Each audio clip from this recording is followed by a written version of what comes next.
রাষ্ট্র হিসেবে একটা স্বাধীন সার্বভৌম রাষ্ট্র যে কোনো প্রতিবেশী বা যে কোনো দেশের সাথে যে অ্যাকশনটা নেয়, আমরা ভারত কি বলে মার্কিন যুক্তরাষ্ট্র চীনের ক্ষেত্রে যেটা দেখলাম, তারা শুল্ক আরোপ করলো, সাথে সাথে চীন রিয়াক্ট করলো, আমেরিকা ওটাকে কনসেশন দিতে বাধ্য হলো।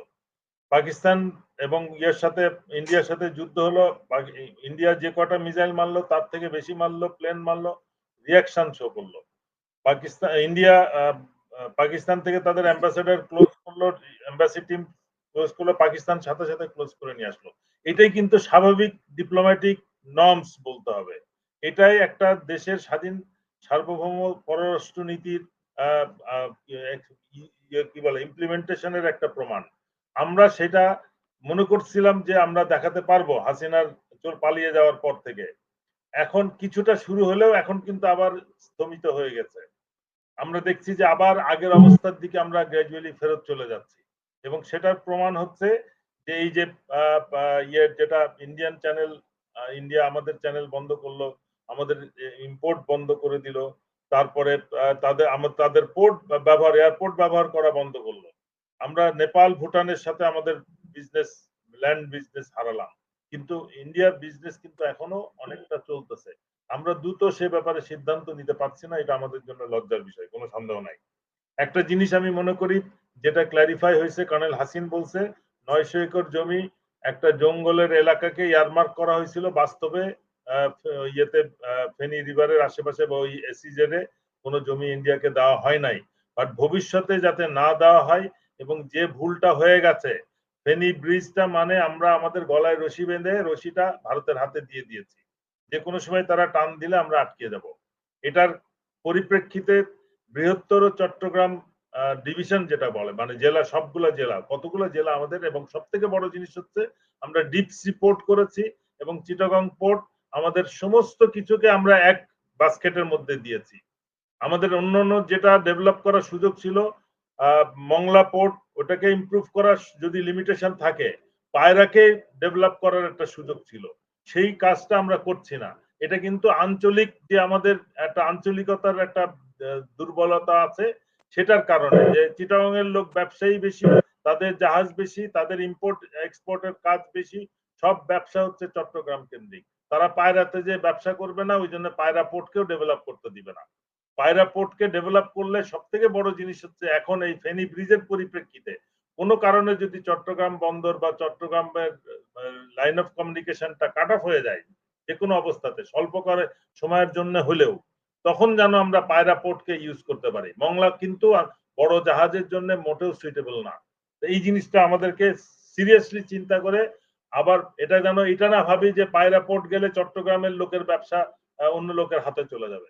আমরা এত মিন একটা জাতি যে আমরা শুধু নিজেরটা চিন্তা করি, দেশের কথা চিন্তা করি না।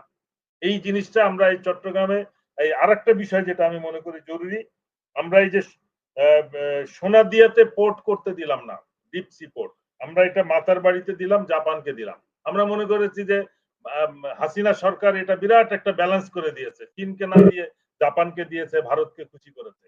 কিন্তু আজকে সোনাদিয়াতে যদি পোর্টটা হতো, তাহলে কিন্তু একটা এই যে কর্নেল হাসিন যেটা বলেছে যে পুরানো যে রাস্তাটা ছিল, আমরা গ্র্যান্ড ট্রাঙ্ক রোড যেটা দিল্লি পর্যন্ত শেরশাহ সমাজ থেকে যেটা, সেটা আমাদের কক্সবাজার হয়ে উখিয়া দিয়ে গুন্দুম দিয়ে মায়ানমারে ঢুকে যায়। এটা কিন্তু অলরেডি মায়ানমার পর্যন্ত রেলওয়ে লাইন আছে, রোডও কক্সবাজার টেকনাফ পর্যন্ত খুব সুন্দর রাস্তা আছে। আমাদের অল্প কিছু রোড আমাদের এলাকায় হতো, যদি আমরা সোনাদিয়া পোর্ট করতাম, তাহলে চীন কিন্তু বাই দিস টাইম পোর্টটা কমপ্লিট করে ফেলতো। মায়ানমারের ইনসার্জেন্সির কারণে চীন তাদের পোর্ট বা তাদের লাইন, তাদের গ্যাস লাইন, তেলের লাইন, এগুলো মেনটেন করতে, এসিজেড করতে অনেক বাধাপ্রাপ্ত হচ্ছে। কিন্তু যদি সোনাদিয়াতে পোর্ট তাদের করতে দেওয়া হতো, এই পোর্টটা বাই দিস টাইম হয়তো অপারেশনাল হয়ে যেত। কেননা এই গ্র্যান্ড ট্রাঙ্ক রোড দিয়ে তারা মায়ানমার হয়ে খুব সহজে কুনমিং এ চলে যেত। আমরা ম্যান্ডালাতে আমার কয়েকদিন থাকার, 2 রাত থাকার সুযোগ হয়েছিল 5 সালে। আমরা ওইখান থেকে দেখছি যে চীনের অনেক সুন্দর রোড ডেভেলপ করা আছে, এবং খুব অল্প একটা ডিস্টেন্স রোড ডেভেলপ করলে আমাদের এই গুন্দুম পর্যন্ত তারা চলে আসতো, এবং চীন নিজ দায়িত্বে এটা করতো। এবং এই রাস্তাটা ম্যাক্সিমাম ইনসার্জেন্সি ফ্রি এবং সমস্ত কনফ্লিক্ট ফ্রি শর্টেস্ট রুট হতো। আমি মনে করি মায়ানমারের থেকেও এটা শর্ট রুট হতো টু কুনমিং। কিন্তু সেই কাজটা আমরা করতে দিলাম না ভারতের প্ররোচনায়। এটা আমাদেরকে বুঝতে হবে। এবং বেল্ট অ্যান্ড রোড ইনিশিয়েটিভের পার্টে এটাও তাদের একটা প্রজেক্ট ছিল। এখন আমাদের ব্যবসায়িক সুবিধা দিয়ে আমরা যে পোর্টটা বানাইতে পারবো না, সেই পোর্টটা চীন বানাবে আর জাপান বানাবে, কথা তো একই। আমি তো বানাচ্ছি না, তাহলে এমন কাউকে বানাইতে দিব যে তার নিজের স্বার্থে পোর্টটা বানাবে। জাপান এখন পোর্টটা বানাতে স্লো করে দিছে, কেননা সেভেন সিস তার আমাদের মার্কেটিং অবজেক্টিভ ছিল যে আপনার এই ইয়ে কি বলে এই মাতারবাড়ি পোর্ট দিয়ে তারা সেভেন সিস্টার্স নেপাল ভুটানের এই পোর্টটা যেন ইউজ করে, কিন্তু সেটা কিন্তু অনিশ্চিত হয়ে গেছে। এই জন্য জাপানের আগ্রহটাও কিন্তু হারিয়ে গেছে এবং তারা পোর্ট না বলবে না, কিন্তু তারা করবে অনেক স্লোতে, কেন কমপ্লিট হলে তখন এটার বিজনেস শুধু বাংলাদেশের জন্য প্রযোজ্য হবে, অন্য কোনো দেশ। ভারতের সাথে আমাদের সম্পর্কটা এখন যেহেতু খারাপ হয়ে গেছে, নেপাল ভুটান কেটে গেছে, এই জিনিসটা বুঝতে হবে। আর সবচেয়ে বড় জিনিস এটা হচ্ছে যে সিমেক মানে চায়নার সাথে যেটা অলরেডি কথা হয়েছে, পাকিস্তানের সাথে সিপেকটা ওপেন আছে। চায়না মায়ানমার ইকোনমিক করিডোরটা ইনসার্জেন্সি এবং মায়ানমারের যুদ্ধের কারণে এটা অনিশ্চিত হয়ে রয়েছে, কিন্তু খুব অল্প জায়গার মধ্যে দিয়ে চায়না এই রাস্তাটা খুলে ফেলতে পারতো, অল্টারনেটিভ টু সিমেক হতো বাংলাদেশের জন্য, এবং আমরা একটা ফ্রিতে টিপস রিপোর্ট পেয়ে যেতাম। আনফরচুনেটলি আমরা অন্য কারো প্ররোচনা এটা করতে পারলাম না।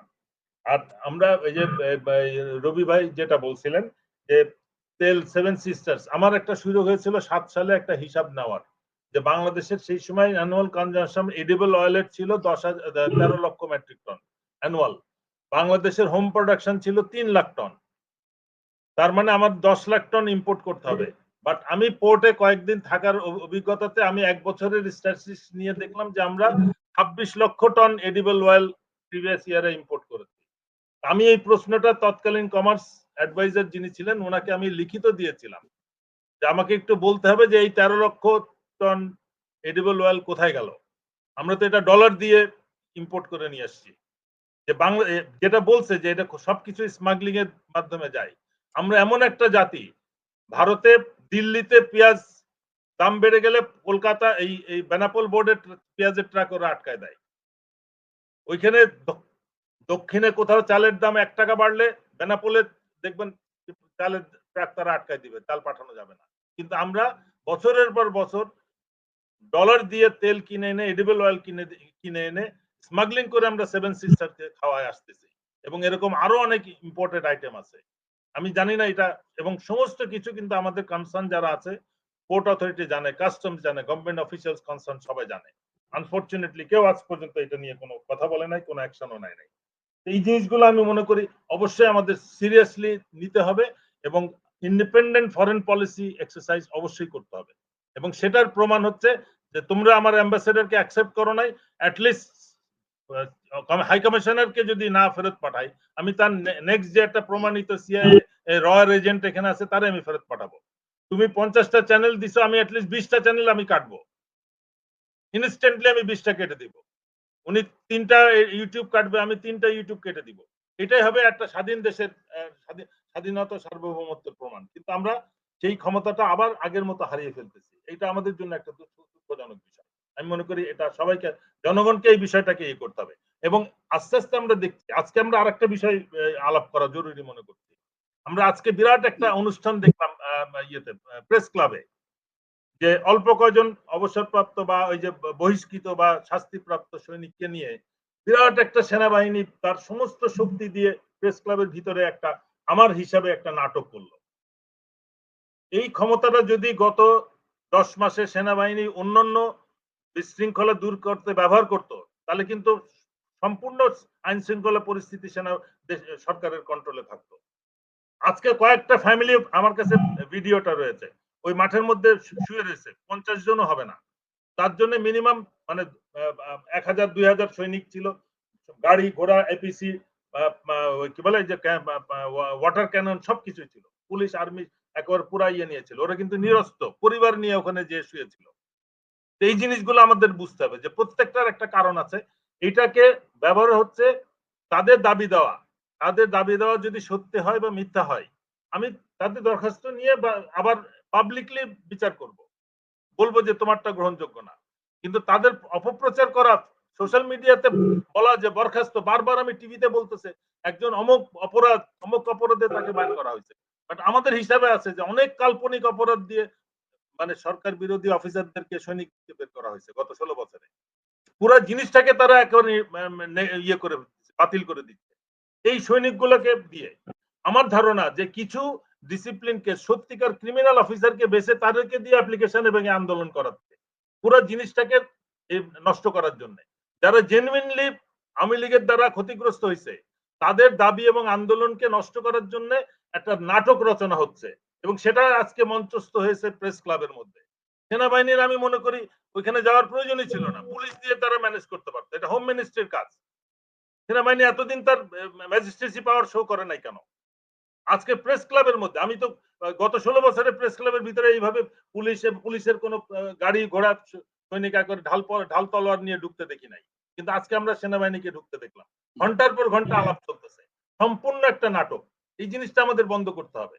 আমার ক্ষমতাটা যেখানে প্রয়োজন, একটা নিষিদ্ধ দল আওয়ামী লীগ ছাত্রলীগ রাস্তার মধ্যে নাচানাচি করতেছে, ওখানে কেউ যায় না, কেউ তাদেরকে থামায় না।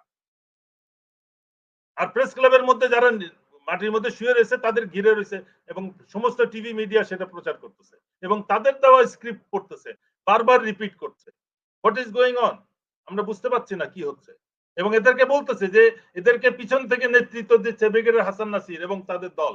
মানে আমরা অফিসাররা এটা কোনোভাবে অফিসারদের সাথে ইমপ্লিকেট করে আমাদের দাবি দেওয়াটাকে বা জেনুইন অফিসারদের দাবি দেওয়াটাকে নষ্ট করার চেষ্টা করতেছে।